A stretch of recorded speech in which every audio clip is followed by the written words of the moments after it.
Burnstow is a small seaside town. It is a busy town in summer, but it is a quiet place for the rest of the year. In spring and autumn, only a few people go there. They go to Burnstow to play golf. Professor Parkins went to Burnstow in the spring of 1902. He stayed at a small inn called the Globe. The Globe Inn was very near the sea. There were only 2 rooms for guests at the inn. There was a guest in one of the rooms, so the professor had to stay in the other. The landlord took the professor upstairs to the room. The landlord unlocked the door and showed the professor the room. "This is the room, sir," he said. "There are 2 beds. Both of them are comfortable. You can choose the bed you want. There's a good view of the sea from the window." Professor Parkins looked out of the window. The beach was only 100 yards away. The sea looked grey and cold. Then the professor noticed that there were no curtains on the window.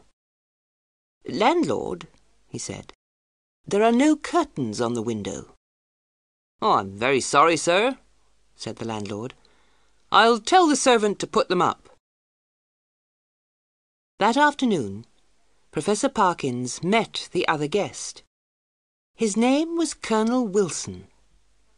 They decided to play golf together. The 2 men walked along the road to the golf course. They talked about their lives and their work. Colonel Wilson had been an army officer in India. He had lived in India for many years.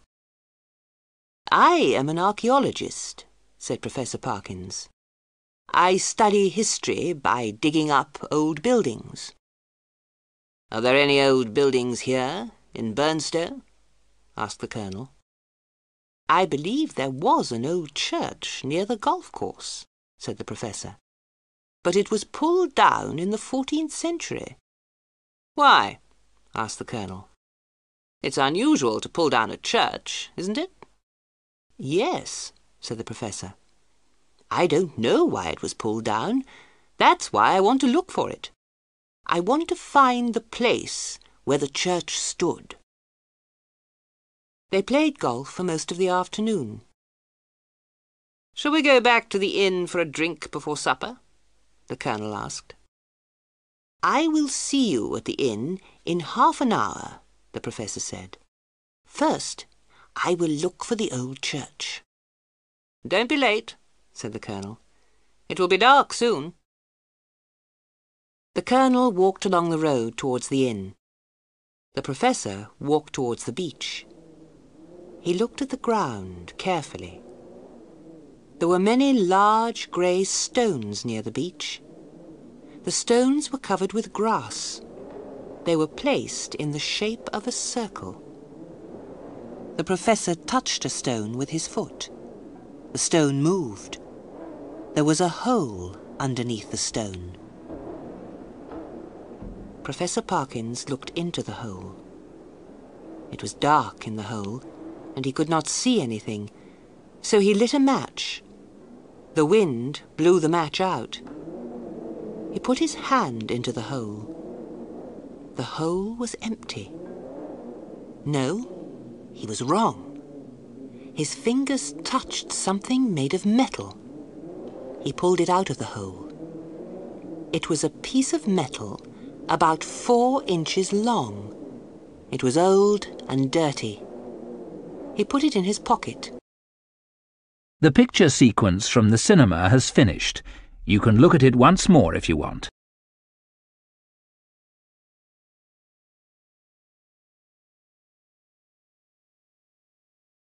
The wind from the sea was cold and the sky was cloudy.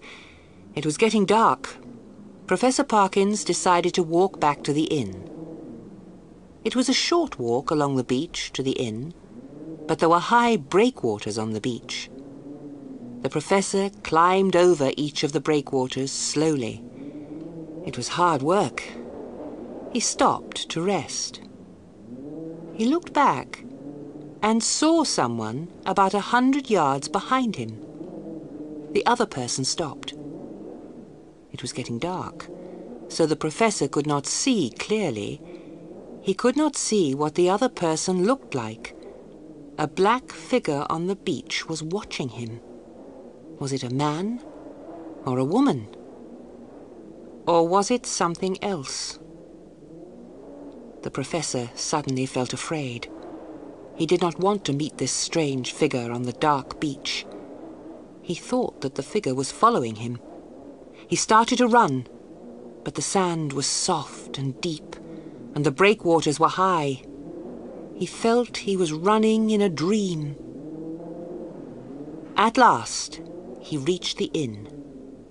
He looked round. There was no one behind him on the dark beach.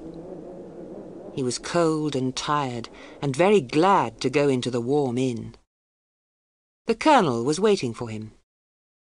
They ate supper together and talked about golf. Then the professor went upstairs to his room. As he took off his jacket, he remembered the piece of metal in his pocket. He took it out and looked at it by candlelight. It was a very old whistle. He tried to blow the whistle. No noise came out. The whistle was full of dirt. The professor took out a small pocket knife.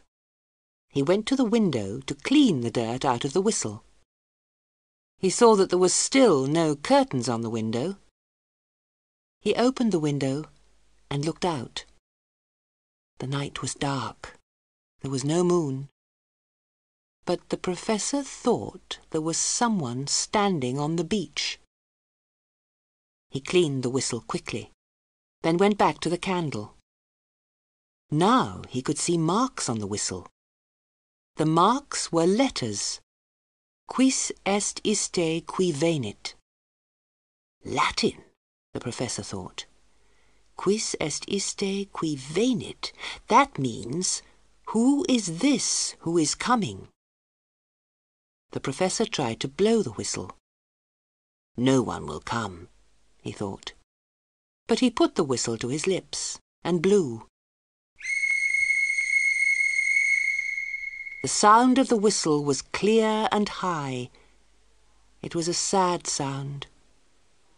Suddenly, the wind blew strongly through the open window. The candle went out. The professor was surprised and frightened. He stood in the dark, listening to the wind. He walked slowly across the room.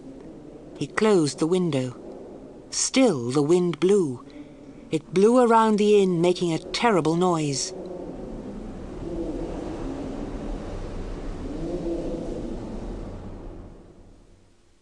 The professor relit the candle with a match. He felt tired and cold. He put the whistle on a table and undressed. Then he got into one of the beds and blew out the candle. The picture sequence from the cinema has finished. You can look at it once more if you want. When he closed his eyes, he dreamed he was on the beach. He saw the high breakwaters. It was dark, but he saw everything clearly. He saw someone running. Every few seconds, the man looked behind him. The man was frightened and tired. He climbed over each breakwater more slowly. Finally, he fell on the sand and lay still. He had a look of terror on his face. Behind the man, someone or something was moving very quickly. It came nearer and nearer. It was a strange black figure. It came closer and closer to the man who lay on the beach. It stopped, and then it jumped straight towards the man. Professor Parkins opened his eyes. He was too afraid to see what happened next. Every time he closed his eyes, he had the same dream. At last, he reached for his matches and lit the candle. Something moved on the floor under his bed. He thought it was a mouse. The professor was not able to sleep again. When morning came, he went downstairs for breakfast. "You don't look well," the Colonel said. "A game of golf will make you feel better." "Yes," said the Professor. "I need some fresh air." After breakfast, the Professor went upstairs to get his hat. The servant was cleaning his room. "Good morning, sir," the girl said. "It was cold and windy last night. Would you like another blanket for your bed?" "Yes, please," said the Professor. "Which bed shall I put it on, sir?" asked the girl. "The one I slept in," said the Professor. "But you slept in both beds, sir," said the girl. "I put clean sheets on both beds." "Did I?" said the Professor. "Put a blanket on the bed in the corner." The picture sequence from the cinema has finished. You can look at it once more if you want. As soon as the girl had finished, the Professor left the room. He locked the door and put the key in his pocket. He met the Colonel downstairs. They walked along the road to the golf course. "It was very windy last night," said the Colonel. "When there was a bad storm in India, we said that someone had whistled for the wind." "Well," said the Professor slowly, "I blew a whistle last night, and the wind came soon afterwards." "How very strange," said the Colonel. "Tell me, what kind of whistle was it?" The Professor told the Colonel about the whistle. He told him how he had found it. He told him that he had cleaned it and blown it. He did not tell him that he had stayed awake all night. The Colonel listened to the story, but said nothing. They played golf until late in the afternoon. They walked back along the road to the inn. The Professor did not want to walk back along the beach. They were very near the inn when a boy came running towards them. He ran straight into the Colonel and fell over. "What's the matter?" the Colonel asked angrily. "Look where you're going." The boy was very frightened. The Colonel spoke to him again. "Who are you running away from?"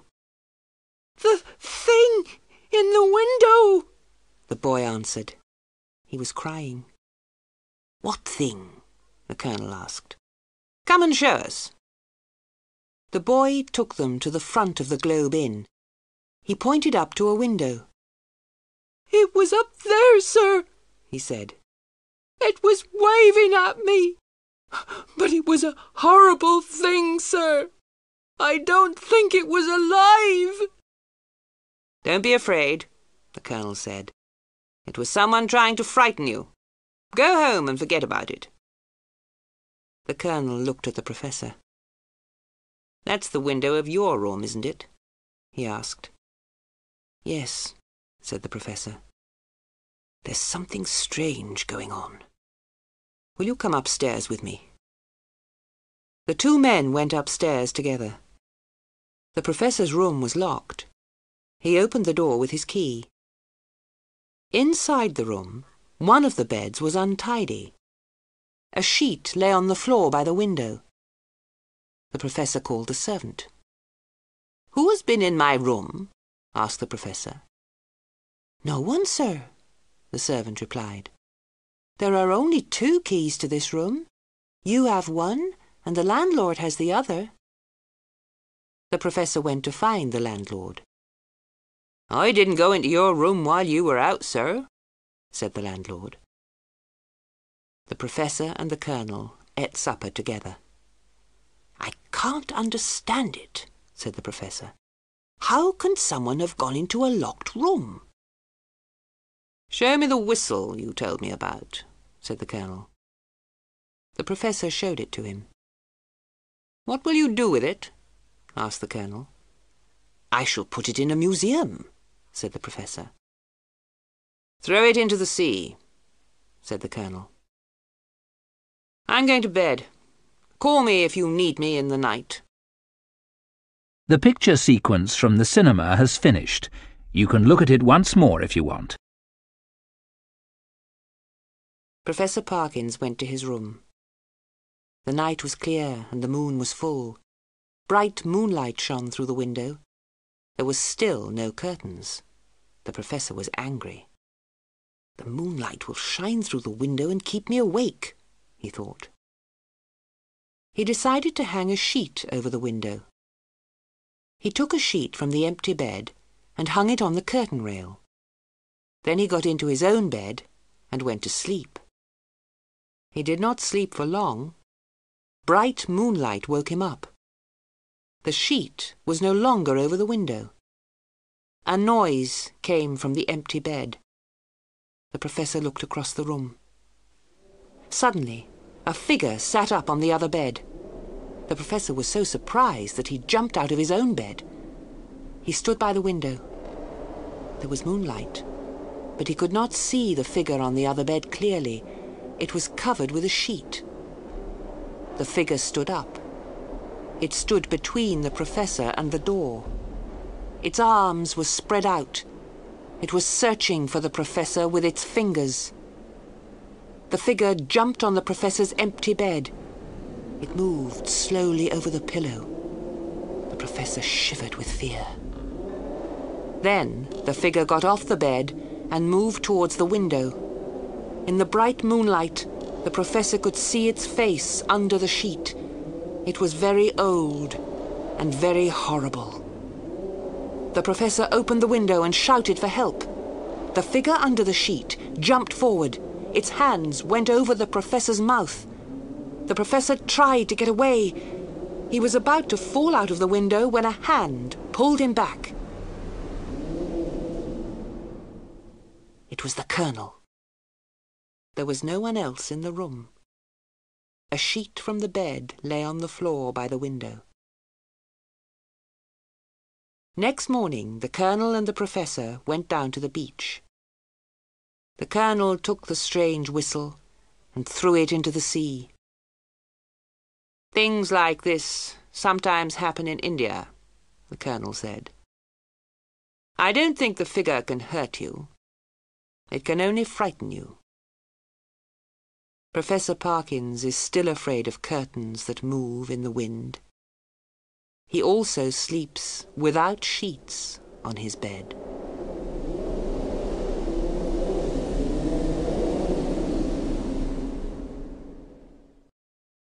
The picture sequence from the cinema has finished. You can look at it once more